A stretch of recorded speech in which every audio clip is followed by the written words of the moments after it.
One of the most difficult aspects of the wild hog crisis and what makes it so uniquely dangerous is their astonishing rate of reproduction.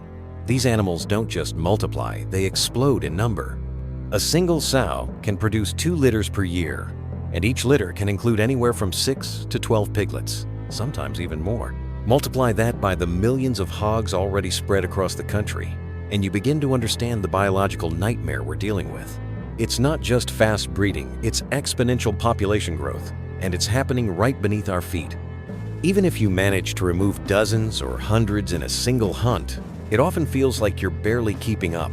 Within months, their numbers replenish and, sometimes, even surpass the losses. That's what makes population control so daunting. It's like trying to empty a flooded basement with a bucket while the water keeps pouring in through every wall.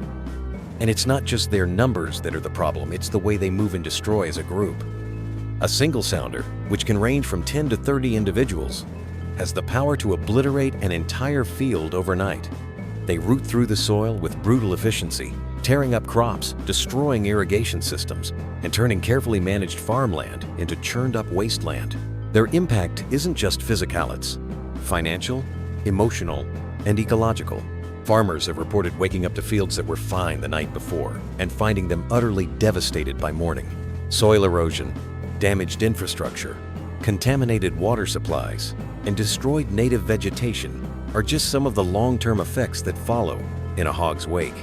And the damage doesn't stop at the edge of the field, it spreads to nearby ecosystems, threatening wildlife and creating imbalance that takes years to correct. That's why controlling wild hogs isn't just about keeping crops safe, it's about protecting the land itself from a relentless, fast-growing force of destruction. Without aggressive, coordinated action, their numbers and the damage they cause will continue to spiral out of control.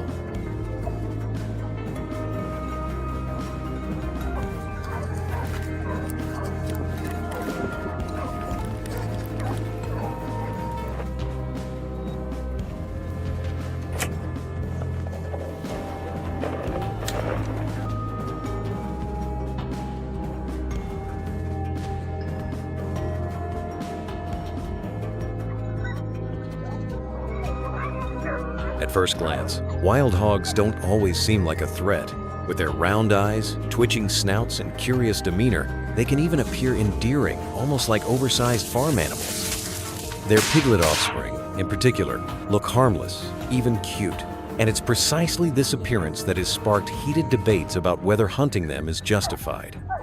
In cities and suburbs where wild hogs are rarely seen and almost never cause direct problems, many people argue for their protection. Social media posts romanticize them as misunderstood creatures, and some activists condemn the use of force, calling it cruel or unnecessary. But the truth is, these views often come from a place of distensa, a place untouched by the reality on the ground. Those who live far from the farms and fields destroyed by these animals can afford to see them through a lens of compassion. They don't see the aftermath of a sounder tearing through a freshly planted crop overnight. They don't have to walk a field at sunrise and find rows of corn flattened, irrigation systems destroyed, or soil so churned it won't be usable for months. They don't stand beside a farmer who has just lost an entire season's income, staring in silence at what's left. It's easy to speak of mercy when your livelihood hasn't been stolen in the dark of night. Farmers and ranchers aren't heartless. They don't take pleasure in pulling the trigger. Most would prefer not to hunt at all. But when wild hogs cost them everything, when insurance won't cover the damage, when government help comes too little, too late, they're left with no other choice. It's not about hate, it's about survival. And unless you've stood in their shoes, felt their loss, and witnessed the scale of destruction firsthand, it's hard to truly understand the weight of that decision. So yes, debates will continue. But until you've had your land torn apart, your work undone, and your future threatened by a creature that looks adorable from a distance, it's important to pause before judging. Because behind every bullet fired is a farmer who's already lost more than most people know.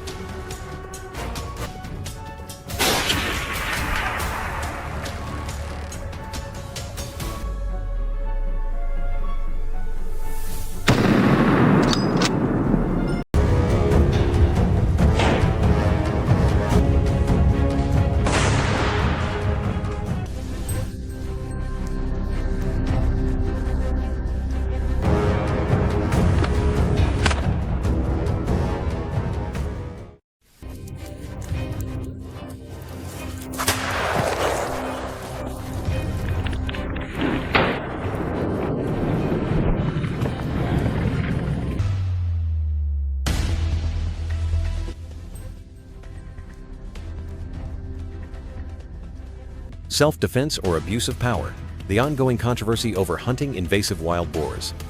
As invasive wild boars continue to wreak havoc on farms across rural and mountainous areas, the question, do farmers have the right to hunt wild boars to protect their crops, has sparked a heated and complex debate.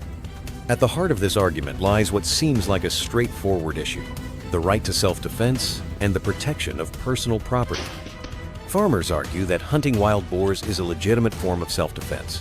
When herds of boars, sometimes dozens strong, storm in and destroy crops that took months to grow, who is there to protect them?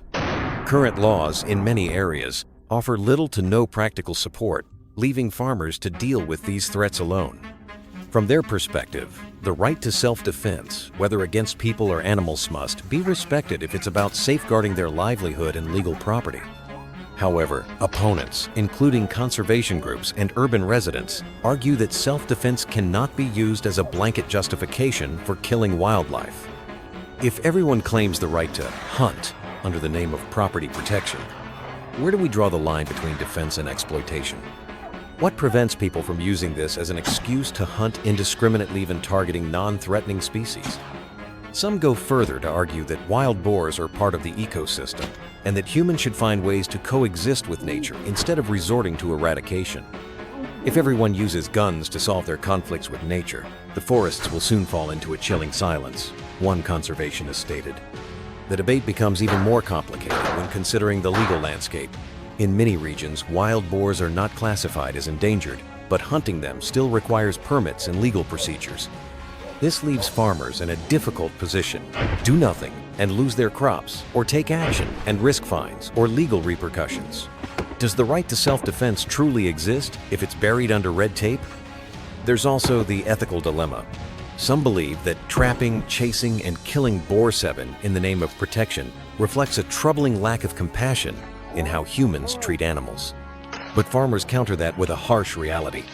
People in the city who've never seen their fields destroyed overnight simply can't understand our helplessness.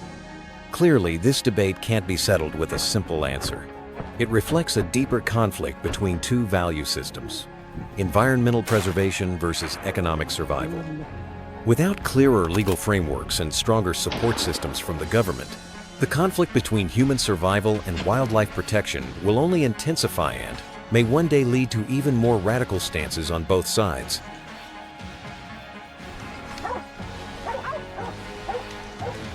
Hunting wild boars, saving crops, or disrupting ecosystems. The issue of invasive wild boars has gone beyond rural farmland. It's now a nationwide environmental debate. On one side, farmers view wild boars as public enemy number one for destroying their crops. On the other, conservationists and ecologists warn that uncontrolled hunting could lead to serious ecological consequences. This isn't just a debate about wild boars, it's about how human reactions to natural threats can impact entire ecosystems. Environmental advocates argue that wild boars are part of the biological food chain, and mass eradication could throw delicate ecosystems off balance. When boars disappear from a region, their natural predators like big cats, snakes, and scavengers lose a vital food source. At the same time, aggressive plants and competing species may surge without boars to disturb them, further destabilizing local biodiversity. However, from the farmer's perspective, wild boars are no longer seen as part of nature, but as an out-of-control invasive species. With no natural predators and a high adaptability to cultivated lands, they reproduce rapidly and destroy harvests overnight. To the farmers, these animals are not a link in the ecosystem, but a threat to their survival. Talking about ecology while I'm losing my entire season's work makes no sense, one frustrated farmer remarked. Some neutral scientists caution that uncoordinated hunting may only shift the ecological chaos elsewhere. When one area is depleted of wild boars due to overhunting, the animals may migrate to new zones that are unprepared, causing even more intense invasions. It's like cutting one branch of a vine without pulling out the root. Problem spreads instead of being solved. Others argue that humans disrupted the ecosystem first by clearing forests, building roads and homes, and turning natural land into farms. Now, those same humans want to eliminate the animals that once lived there to protect what they themselves created. Seen this way, The conflict between people and wild boars is a predictable consequence of an imbalance we caused in the first place. Ultimately, the question is no longer just, should we hunt them? But rather, how do we hunt them without becoming destroyers of the environment while trying to protect ourselves? Without scientific intervention, biological management, and timely government support, the war between humans and nature won't stop with wild boars. It may extend to many other species in the near future.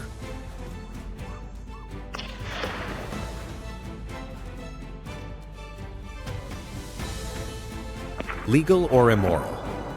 The controversial debate over hunting invasive wild boars.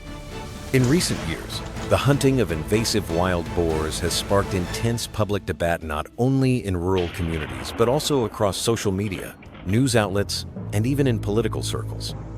The issue is no longer a simple matter of to kill or not to kill, but a deeper and more complex clash between legality and morality. When the law is vague and morality is subjective, farmers, especially those directly affected, are left stranded at a difficult crossroads. Supporters of boar hunting argue that the law hasn't kept pace with reality. In many cases, farmers are forced to take immediate action to save their crops, long before the authorities can respond or legalize any intervention. From their perspective, when the government fails to offer timely protection, taking matters into one's own hands is not only reasonable but ethically justified. Watching your crops get destroyed while doing nothing, that's the real cruelty, one farmer said. On the other hand, critics argue that killing wild animals for protection remains a form of violence against nature and should be tightly regulated by clear legal standards. If everyone takes the law into their own hands, how do we prevent society from sliding into chaos where emotions and personal interests override legal boundaries? Beyond legality, the issue touches on a deeper layer: our moral responsibilities toward living beings. Some ethicists claim that using traps, poison, or guns to kill wild boars reflects a desensitized, violent relationship with nature. There's a difference between killing to survive and killing to protect material gain, or out of frustration, they say. But this raises an uncomfortable question. Is it fair to expect farmers who depend on nature to survive to uphold a moral code designed by people who've never lost a harvest or seen wild animals destroy their livelihood? This is where the gap widens between ideal morality and practical morality, where theory and reality rarely meet. Another major challenge is the inconsistency in legal frameworks. In some areas, wild boars aren't listed as protected species, yet hunting them still requires permits and bureaucratic procedures. As a result, farmers face a paradox. Acting in good conscience can be deemed illegal, while waiting for legal approval might mean losing everything. In the end, this controversy raises a larger question for modern society. Can we demand that people obey laws and moral standards that were never designed with their real-life conditions in mind? Without adaptive legal reforms and a more grounded ethical perspective, the clash between what is legally right and what is morally necessary will remain unresolved.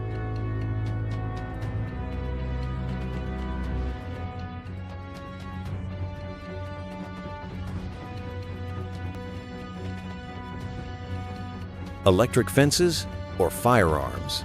The heated debate over alternative solutions to invasive wild boars. As the problem of invasive wild boars grows more severe, many have asked, can we control them through humane alternatives instead of resorting to traps and guns? It's a question rooted in ethics and idealism, but one that has become the center of a fierce debate between two vastly different realities: the desire to protect animals versus the urgent need for farmers to survive. Conservationists, urban dwellers, and animal welfare advocates often propose alternative solutions like electric fencing, ultrasonic repellents, GPS tracking, or relocation to wildlife reserves. These methods are seen as progressive, ethical, and a way to safeguard both crops and animals, offering a civilized approach to human-wildlife conflict. However, from the farmer's perspective, these solutions sound good in theory, but are completely unrealistic in practice. Electric fences are expensive, hard to install in mountainous terrain, and prone to failure during storms or power outages. Ultrasonic repellents may work briefly, but wild boars are highly intelligent and adapt quickly. And relocation? Who will capture them? Who will transport them? And more importantly, who will pay for it? Moreover, many rural communities don't have access to high-tech solutions or support from environmental organizations. For them, bamboo sticks, torches, hunting dogs, or at worst homemade firearms are the only available tools to protect their land. In this context, so-called humane alternatives often feel like luxuries of the wealthy moral standard that poor farmers simply cannot afford. Caught between these polarized views are local authorities, who often find themselves in an impossible position. If they support hunting, they're accused of encouraging violence against animals. If they ban it entirely, they're seen as out of touch with the struggles of their people. When they try to take a neutral stance suggesting technical guidelines for fencing, or partnering with NGOs, progress is usually slow and underfunded. This debate reveals a deeper truth. The real issue isn't the idea itself, but the ability to implement it. When a farmer's right to defend their livelihood collides with an animal's right to exist, any alternative solution, no matter how noble, must be grounded in reality.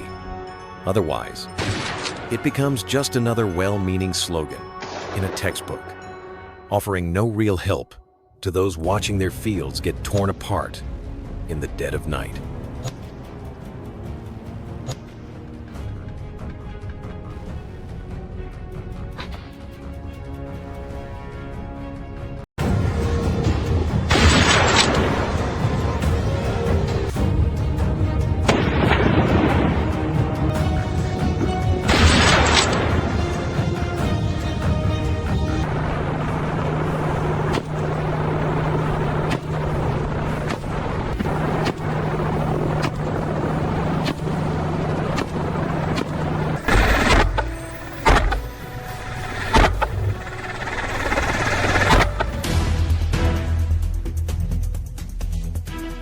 Today, we find ourselves deep in the heart of Texas land, known for its rugged beauty, wide open fields, and proud, hard-working farmers. But as we stepped out of the truck and set our boots on the ground, we were met not with the peaceful hum of country life, but with a sobering sight: devastation. Acres of farmland stretched out before us, but they looked more like a battlefield than a place of harvest. Corn stalks lay shredded and scattered, uprooted from the soil as if a storm had passed through. Trenches and holes marred the earth where pigs had rooted for food. Fencing was torn apart, irrigation lines chewed and twisted, machinery dented and dragged. The air smelled of overturned soil, trampled grass, and loss. This wasn't random. It was calculated destruction left behind by wild hogs that had invaded under the cover of night. The farmers here had done all they could. They'd built stronger fences, used noise deterrents, even stayed up through the early hours trying to keep watch, but it wasn't enough. These hogs were relentless, smart, and well fed off the backs of someone else's hard work. The land bore the weight of their invasion, and so did the faces of the farmers we met, tired, frustrated, and running out of options. Standing there, we didn't need anyone to explain what needed to be done. The damage spoke for itself. It was time to act not out of anger, but out of necessity. Every minute that passed without intervention meant another patch of ground lost, another crop destroyed, another blow to a family that had already given everything to this land. We came here prepared to hunt, but as we took in the destruction, we were reminded once again why this mission matters. It's not just about removing a threat, it's about defending the people who feed this country. And here in Texas, the battle lines were already drawn.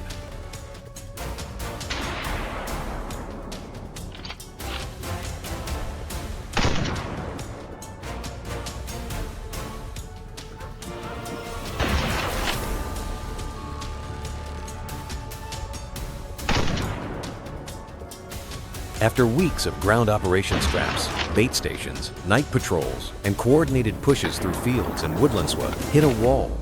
The wild hogs had grown too smart, too evasive. They learned to avoid our patterns, changed their routes, and used terrain to their advantage. Despite our best efforts, our success rate on foot was dropping. We'd approach a field that looked active the night before, only to find it silent and empty come morning. The hogs had adapted. It was time we did too. And so, we made the call. Bring in the helicopter. It wasn't a decision made lightly. Aerial hunting requires planning, coordination, and skilled shooters. This isn't just a ride in the sky. But when dealing with an enemy as mobile and cunning as feral hogs, the bird's eye view changes everything. From the moment the rotors began to spin and the aircraft lifted off the ground, the landscape transformed. Wide fields, dense patches of brush, and meandering tree lines all came into sharp focus. And soon, so did the hog. In the first few hours of flight, the results were undeniable. Large sounders usually scattered and hidden from ground crews were suddenly visible and exposed. From above, we were able to move faster, cover more territory, and respond immediately to sightings. The shooters on board experienced, calm, and focused and executed their work with remarkable precision. Every pass of the chopper led to clear takedowns. In one sweep alone, nearly 24 hogs were neutralized, animals that might have otherwise continued to tear through crops unchallenged. What we saw from the air also gave us valuable insight where the hogs were bedding down, how they moved, and where future patrols would need to focus. This wasn't just a tactic, it was a turning point. For the first time in weeks, the tide felt like it was shifting back in our favor. The hogs had lost their advantage. And for the farmers watching from below, the distant echo of rotor blades brought something they hadn't felt in a long time: hope.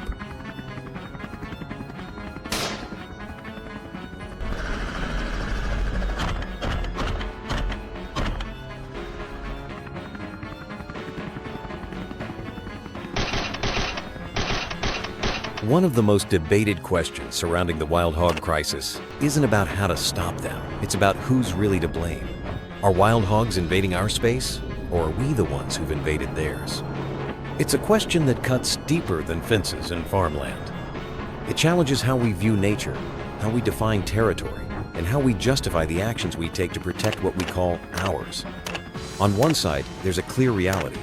Feral hogs are tearing through crops, ruining ecosystems, and spreading rapidly across regions they were never meant to inhabit. They're aggressive, adaptable, and seemingly unstoppable. From that perspective, they are the invader-san ecological threat that must be dealt with swiftly and decisively. But there's another side to the story. Long before suburbs sprawled and highways carved up the countryside, before farms stretched fence to fence across the plains, the land belonged to nature. In many places, wild hogs, their ancestors already roamed free. Some were brought here by humans, some escaped captivity, and over time, they adapted to a world we helped shape. As we pushed deeper into wilderness, cleared forests, drained wetlands, and built where they once fed and bred, the boundaries between their world and ours began to blur. From this perspective, it's not just about hogs invading, it's about us expanding, replacing natural habitats with farmland and asphalt, then acting surprised when animals fight to survive in the cracks we leave behind. This tension fuels a growing ethical debate. Is it fair to punish a species for thriving in the chaos we helped create? Are we managing a problem or cleaning up after our own disruption of balance? There's no simple answer. What's clear is that the issue is bigger than just animals versus agriculture. It's about how we coexist with the wild and whether we're willing to take responsibility for the role we play in shaping it.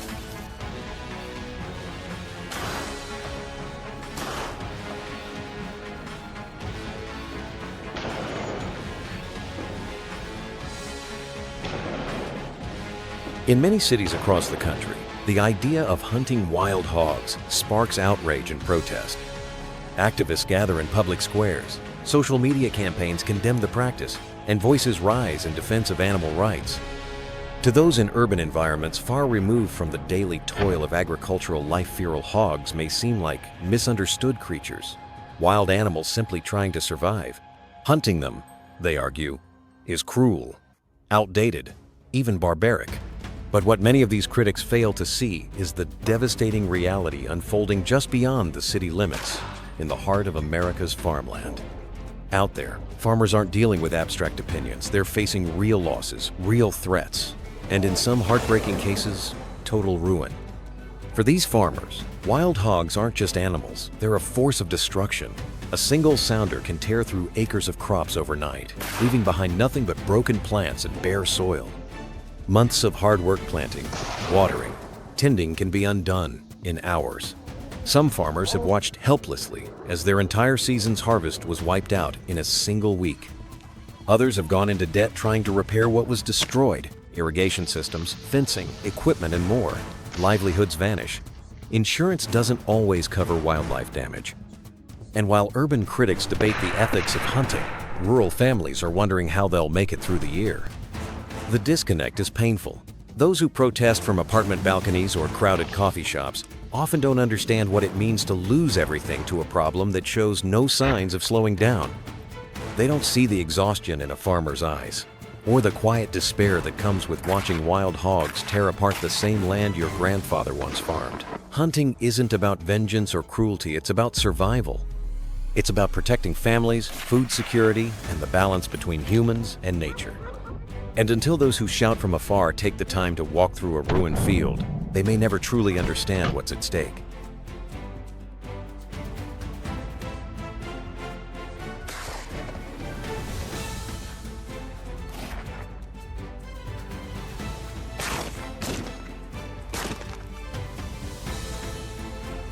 When wild hog populations grow unchecked, they don't just become a nuisance, they become a national threat.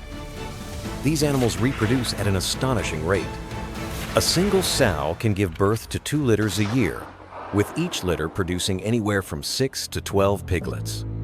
Do the math, and it's easy to see how a small population can explode into the thousands in just a matter of months. And unlike many other invasive species, wild hogs are not restricted by environment or diet. They thrive in forests, fields, swamps, suburbs, anywhere there's food and cover. They eat almost anything: crops, roots, small animals, bird eggs, even garbage. When their numbers multiply, their hunger grows, and with it, the scale of destruction. If left unchecked, wild hogs canand have become a kind of biological wildfire. In rural areas, they destroy agriculture, contaminate water supplies, spread diseases to livestock, and drive native species from their habitats. In urban fringes, they've been known to root up public parks, attack pets, cause vehicle collisions, and even confront humans. And as their range expands, so does the cost of their damage. In the United States alone, estimates suggest that wild hogs cause more than $2.5 billion in agricultural and ecological losses every year. That number is rising fast. This isn't just a local problem. If allowed to continue, it can evolve into a full-blown national crisis and ecological pandemic with no natural boundaries. Whole regions could be stripped of their farming viability. Native wildlife populations could collapse. Public safety could be compromised. And the longer we wait to act, the harder it becomes to turn the tide. That's why controlling feral hogs isn't just important, it's urgent. Without intervention, their population surge could spiral into something we've never seen before: a living, breathing plague with tusks and hooves. It's not fear, mongering its reality. The time to stop the outbreak is now, before it reaches a point where no fence is high enough, no field safe enough, and no remedy strong enough to undo the damage. As the final light of the day fades and the dust of another intense hunt begins to settle, we wrap up our mission not just with success, but with a sense of accomplishment and awe. It's been a long, grueling effort across rugged fields and frozen ground, through thickets and tree lines, under the burning sun and into the shadows of dusk. And now, to bring it all to a close, we invite you to witness some of the most impressive moments of the day in entirely different style of wild hog hunting, precision takedowns using modern archery. There's something deeply primal yet incredibly advanced about hunting wild hogs with a compound bow. It's not about overwhelming firepower or brute force, it's about skill, timing, and absolute control. In a world of rifles and helicopters, the bow represents the purest form of pursuit, and when done right, it's nothing short of breathtaking. With high-tech sights, razor-sharp broadheads, and silent draws, our archers move with patience and purpose, sometimes tracking a single hog for hours before releasing a single arrow. You'll see shots taken from the edge of the woods, perfectly placed for clean, ethical takedowns. You'll see hogs spotted through brush with the help of thermal cameras, and then approached slowly, silently, step by careful step. You'll see the bowstring tighten, the breath pause, and the arrow fly with near-silent precision, finding its mark with stunning accuracy. These aren't random lucky shots. These are moments built on experience, discipline, and respect for the hunt. So sit back, watch closely, and appreciate a side of hog hunting that combines ancient technique with modern innovation. It's the perfect way to end the day one final display of mastery. One final reminder that whether it's with rifle, trap, or bow, the mission remains the same: to protect the land, defend the farmers, and restore balance to a world increasingly overrun by a threat we can no longer afford to ignore.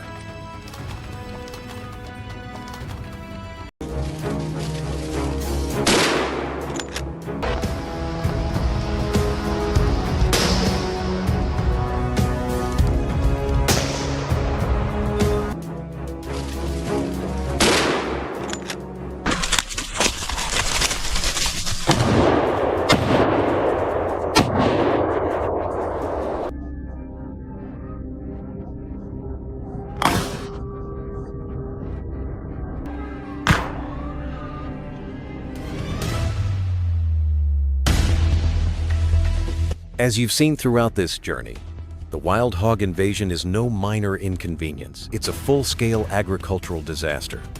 These animals are not just wandering through fields or nibbling at the edges of crops. They are tearing entire farms apart, destroying months of labor in a single night, and leaving behind a trail of devastation that stretches across counties and states. For the farmers, this isn't about losing a few ears of corn or a patch of wheat. It's about losing their livelihood. Entire harvests are being wiped out, equipment is being damaged, land is being degraded. And with each passing season, the situation only grows worse. That's why we've had to respond with force. Not because we want to, but because we have to. We've reached a point where gentle deterrence and passive solutions no longer work. The hogs have grown too smart, too aggressive, and too numerous. If we don't act decisively, if we don't meet this crisis with the seriousness it demands, then the damage will continue to spread, swallowing more farms, more communities, and more futures. Our hunts are not taken lightly. Every operation is carefully planned and executed with precision, ethics, and the safety of both people and animals in mind. We use technology from drones to thermal scopesto, minimize suffering, and maximize effectiveness. And while some may view our approach as harsh, they haven't stood in a farmer's boots, staring at a ruined field at sunrise. They haven't seen the toll it takes, mentally and financially, when a season's worth of work is turned into nothing overnight. We don't hunt for sport, we hunt to protect. And as long as wild hogs continue to destroy the land that feeds our nation, we will continue to take action. Because doing nothing is not an option, and the cost of inaction is simply too high.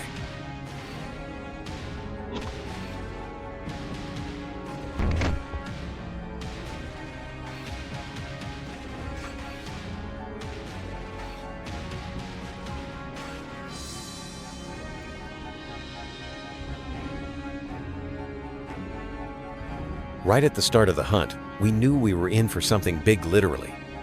As we moved into the first stretch of land, it didn't take long before we spotted them. Massive wild hogs, some of the biggest we'd encountered in weeks. These weren't your average-sized pigs. These were full-grown, battle-hardened boars, easily tipping the scale at over 300 pounds. Their size alone was intimidating: thick, muscular frames, long tusks, and eyes that scanned the terrain with uncanny awareness. You could feel the tension in the air. One wrong move, and they'd bolt, or worse, charge. But we were ready. This wasn't our first time, and it certainly wouldn't be our last. What made the difference today wasn't just firepower, it was teamwork. Every member of our group knew their role. We moved like a unit, some pushing from the flanks, others covering escape paths, and sharpshooters taking position with clear sight lines. Communication was fast, calm, and precise. No yelling, no confusion, just the kind of smooth coordination that comes from experience and mutual trust.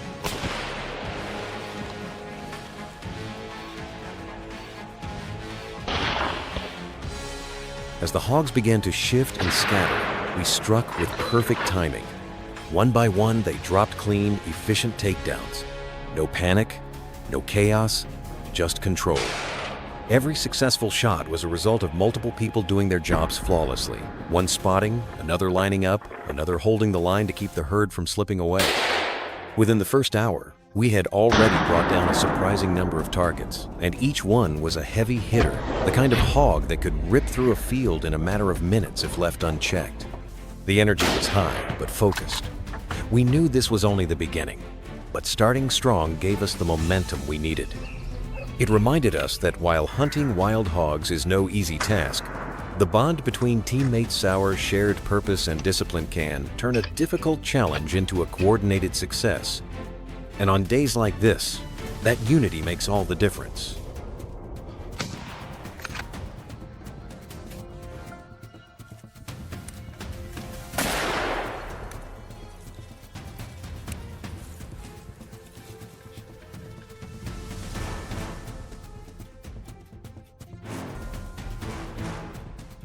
We don't hunt wild hogs out of thrill or personal passion. This isn't about satisfying a hobby or chasing adrenaline. It's about stepping up to a responsibility we've come to understand all too well. For us, hunting these animals is a duty rooted in the awareness of a much larger issue: the urgent need to protect our environment, our agricultural resources, and the delicate balance of local ecosystems. Wild hogs aren't just a nuisance, they're an ecological menace. Their presence causes a ripple effect across every layer of the landscape. They uproot native vegetation, destroy habitats, pollute waterways, and displace species that have lived in harmony for generations. The damage goes far beyond torn-up fields and trampled crops. In areas where wild hogs thrive, native animals like ground-nesting birds, reptiles, and even deer populations suffer. Wetlands are drained and muddied, fragile soil structures are destroyed, and invasive plant species take hold in the chaos left behind. And as if that weren't enough, wild hogs also serve as carriers of serious diseases, many of which can be transmitted to livestock, pets, and in some cases, even humans. Left unchecked, their spread becomes not just a threat to farms, but to biodiversity and public health itself. That's why we take this work so seriously. We hunt not for sport, but for stewardship. We understand that every hog we remove is a step toward restoring the land to its natural balancia, step toward giving native wildlife a fighting chance, and toward protecting the resources that sustain communities. This isn't a job we celebrate with high fives and trophies. It's one we take on with quiet resolve, knowing full well that if we don't act, the damage will only grow worse. In the end, our actions aren't about pleasure, they're about preservation. Because true respect for nature doesn't just mean admiring it from afar. It means defending it when it's under threat, even when the work is hard, messy, and misunderstood.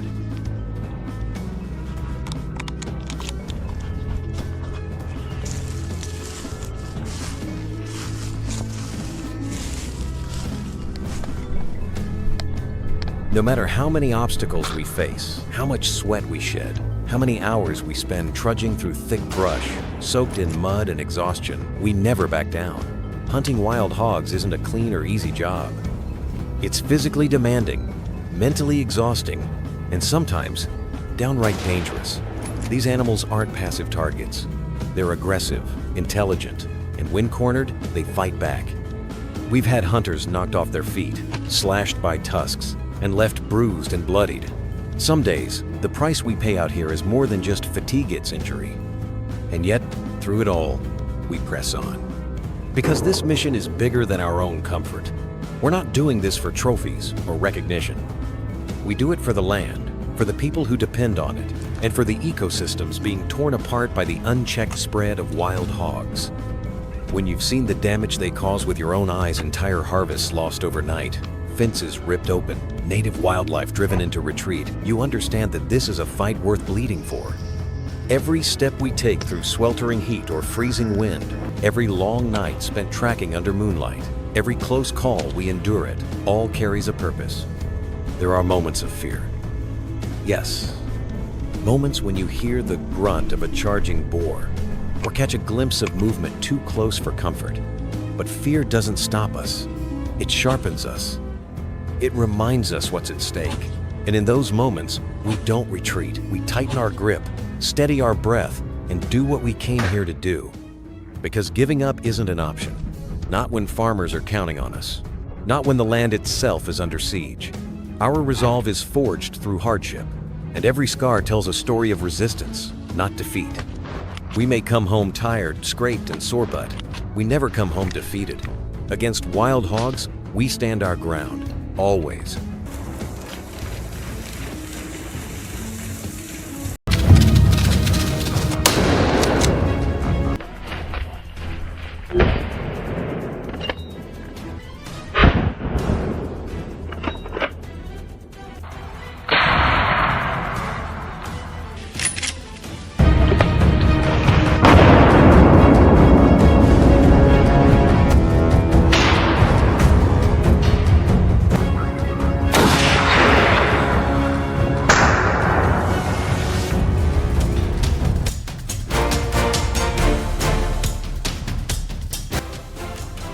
It was almost impossible to believe what we saw with our own eyes.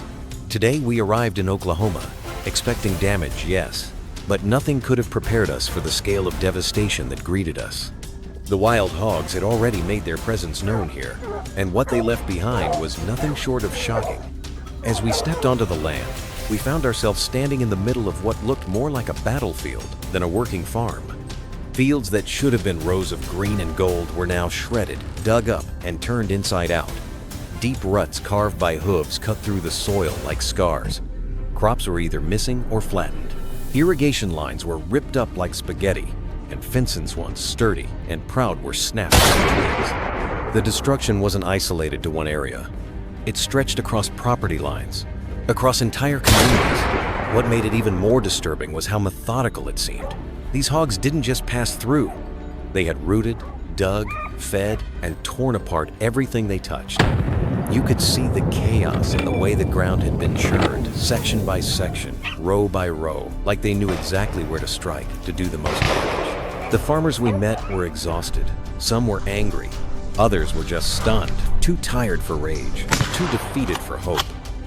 Many had spent months nurturing these fields, only to watch it all vanish in a matter of nights. We've seen destruction before, but Oklahoma was different. It was personal. It felt like the land itself was crying out for help. These hogs didn't just destroy crops, they shattered livelihoods. And for us, that was all the motivation we needed. The hunt wasn't just a response, it was a necessity. The people here had suffered enough. Now, it was our turn to strike back not just with rifles and tactics, but with purpose, unity, and the resolve to make sure this level of devastation doesn't happen again. Not here, not anywhere.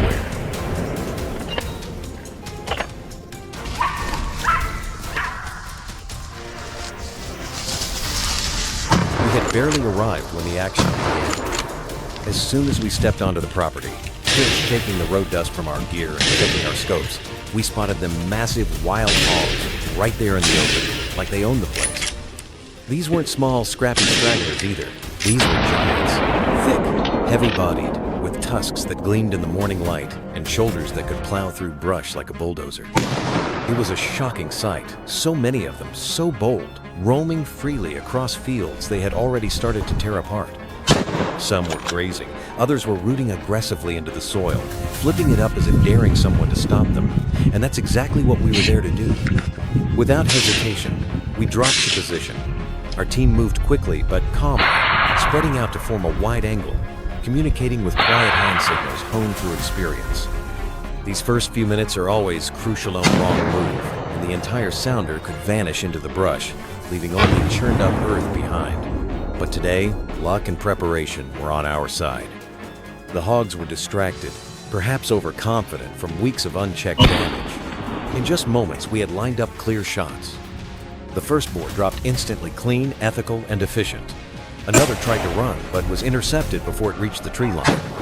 Within minutes, a handful of these destructive giants had been brought down. It was fast, precise, and deeply satisfying, not just in the thrill of the hunt, but in knowing we had immediately made an impact. Every hog taken out meant fewer crops destroyed, fewer fences wrecked, fewer nights of worry for the farmer who owned this land. That quick success set the tone for the rest of the day. We weren't just reacting to a problem, we were reclaiming ground, one clean shot at a time. And from the very first moment, it was clear we had come at the right time, and we were ready.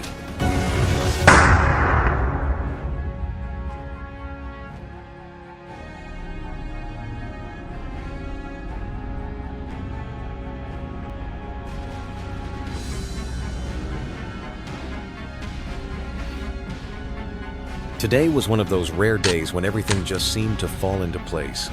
From the moment we set foot on the land, it felt like luck was riding with us. The weather was clear. The wind shifted perfectly in our favor. And the hogs, normally elusive, clever, and quick to scatter, were unusually active and exposed. We didn't have to wait long. Within the first hour, we made contact with a sizable sounder moving through the lower field near a line of scrub oak. They were busy rooting, distracted and unaware that we had already flanked them. With precise coordination, we moved into position, and just like that, the first takedowns began. Shot after shot, our team worked in sync, each hunter playing their role perfectly. It wasn't chaos, it was calculated, efficient, and remarkably smooth. As soon as one group was cleared, another cluster emerged just over the rise, giving us another opportunity to strike. It felt almost unreal. Usually, there's a lot of waiting, a lot of tracking, and plenty of frustration. But today, the hogs came right into our zones, and we responded with calm precision. Before midday, we had already downed more wild hogs than we typically do on a full hunt. It wasn't just our shooting that was sharp, it was everything. Our communication was clean, our gear worked flawlessly, and even the terrain, often a challenge in itself, seemed to open up paths exactly when we needed them. Every time we thought the run of success might slow down, another group of hogs appeared on the horizon, almost as if daring us to keep going. And we did, again and again. By the end of the day, the tally spoke for itself. We had made a serious dent in the local population, and every hog we removed was one less threat to the nearby farms. Days like this don't come often, but when they do, they remind us why we keep showing up, why we push through the tough hunts and long nights. Because sometimes, when everything aligns, we get to see what a truly successful operation looks like. And today was one of those days.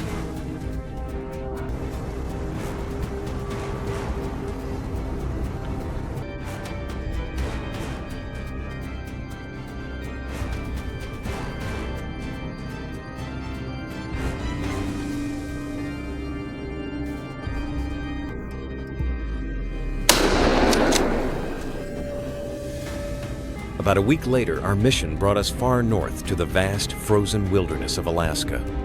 The moment we arrived, we knew this hunt would be nothing like the others. The entire landscape was blanketed in thick snow, with drifts piling waist-deep in places and temperatures dropping well below freezing. The air was sharp enough to sting your lungs, and every step through the snow felt like dragging concrete. In this icy terrain, every movement required twice the effort and 3 times the patience. And the wild hogs?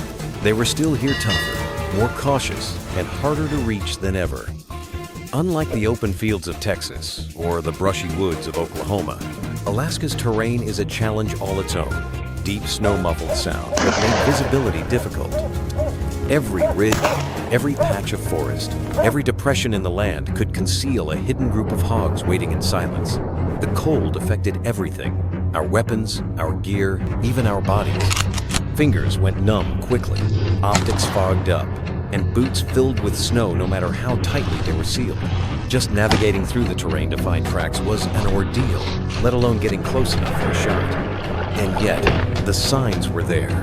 Rooted up patches near thickets, fresh trails pressed into the snow, and the occasional deep grunt carried by the wind. We knew they were close, just out of reach, buried in the natural fortress of Alaska's frozen wilderness.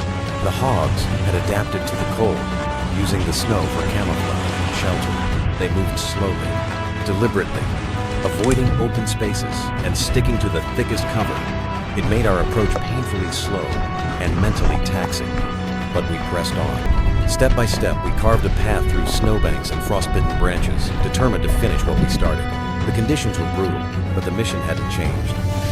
The farmers in Alaska face the same threats as those in warmer states, and their fields, though frozen now, still needed defending. This wasn't just a hunt anymore. It was a test of endurance, of grit, and of our unwavering commitment to protect the land, no matter the season, no matter the storm.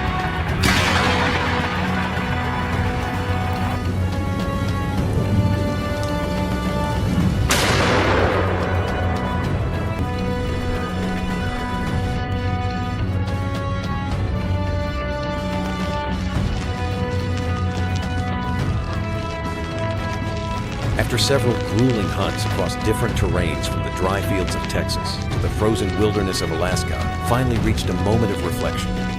Looking back on everything we endured, every challenge we faced, and every mile we covered, one thing was clear: our efforts had paid off.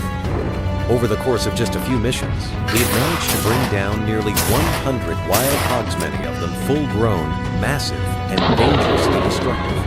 These weren't just numbers. Each hog represented one less threat to a farmer's harvest, one less predator tearing through fences, water sources, and native habitats.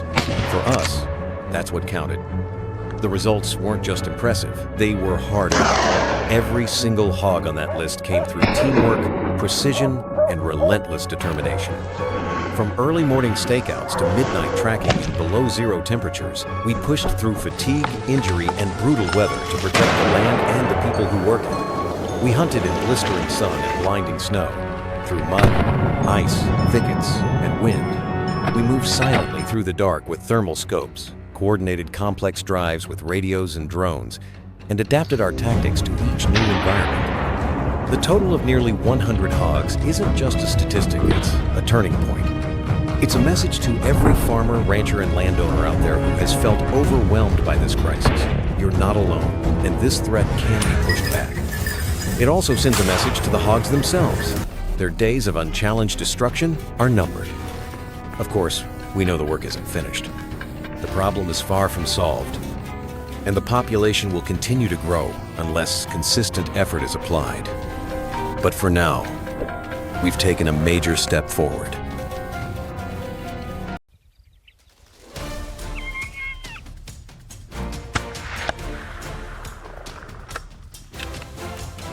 Coyotes are no longer just a rural problem. In the past, coyotes were seen as elusive creatures of the wild, living far from human civilization in the remote deserts, grasslands, and open ranges of North America. However, in recent decades, that picture has changed dramatically. Thanks to their remarkable adaptability, these wild canines haven't just survived in modern times. They've thrived in urban environments, places once thought to be the exclusive domain of humans.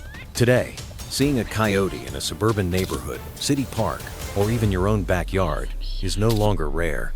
Residents of large metropolitan areas such as Los Angeles, Denver, Phoenix, and even Chicago have become increasingly familiar with these unexpected visitors.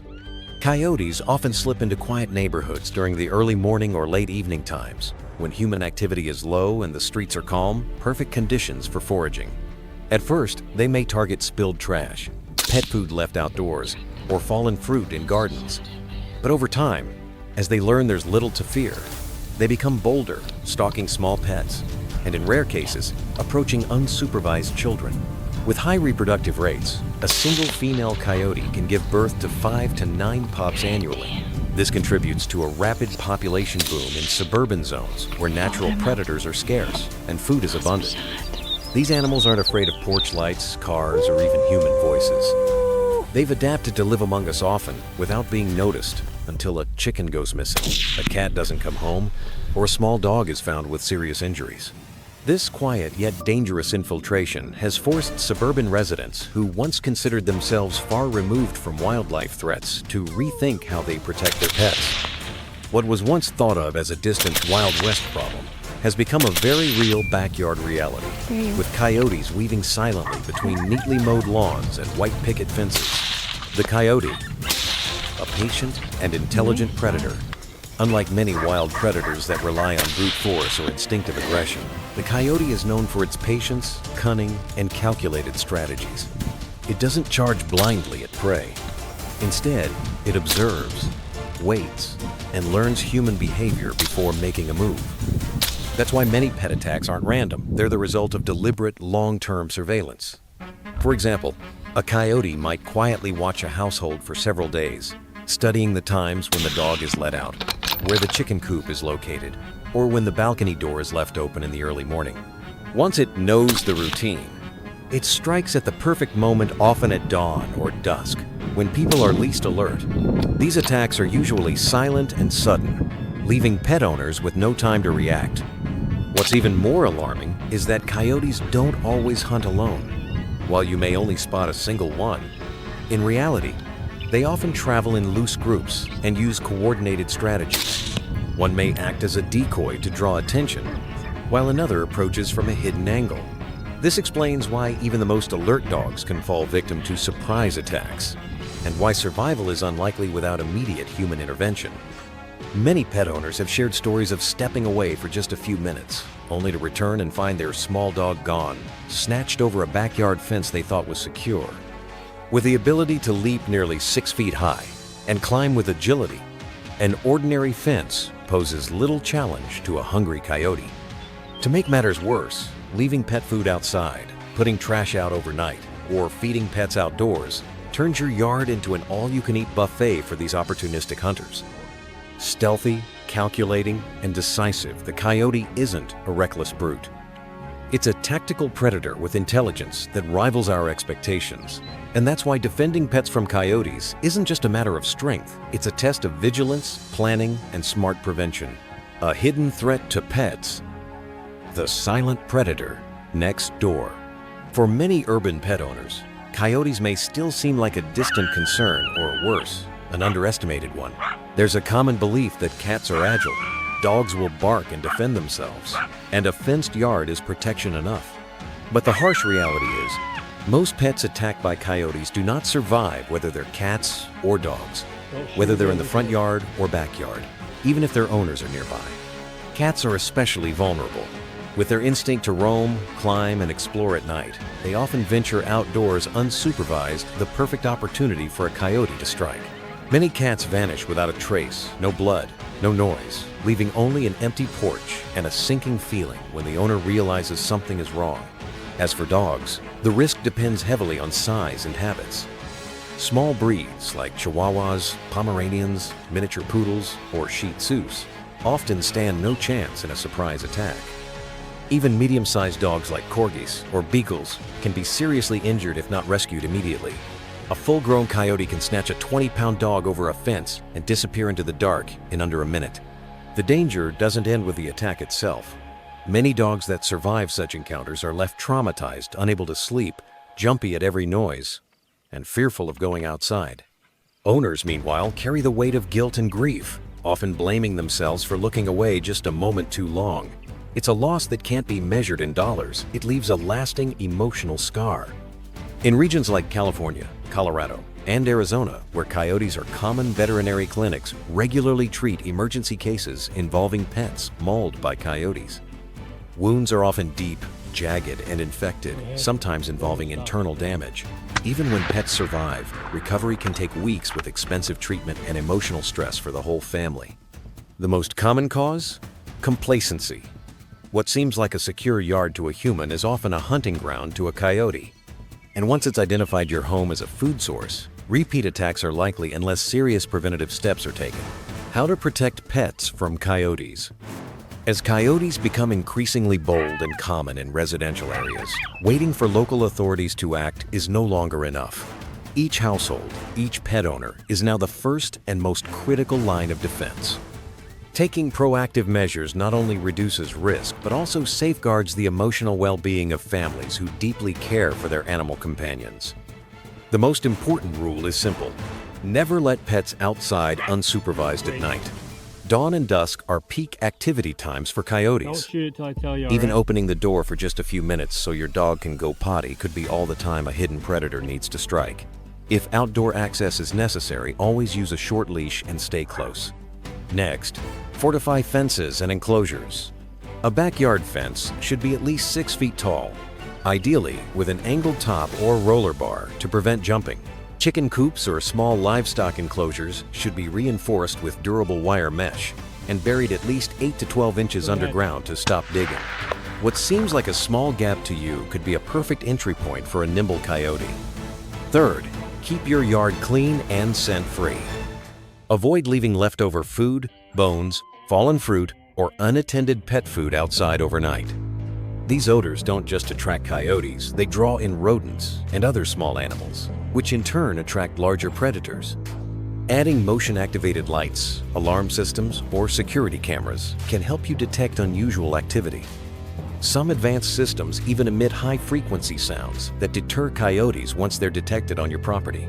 These tools can serve as an early warning and potentially scare them away before an incident occurs. Finally, be mindful of how you walk your dog, especially near wooded areas or open land. Never let pets roam off-leash, no matter how safe the area may seem. Use a sturdy, short leash and keep your pet within reach at all times. If you encounter a coyote, do not run. Instead, raise your arms, make loud noises, and back away slowly while keeping your pet close and calm. No method is foolproof, but combining multiple preventive strategies can significantly reduce the risk of a pet falling victim. In an age when coyotes no longer fear humans, the owner's vigilance is the final line of defense between a predator and our beloved four-legged companions.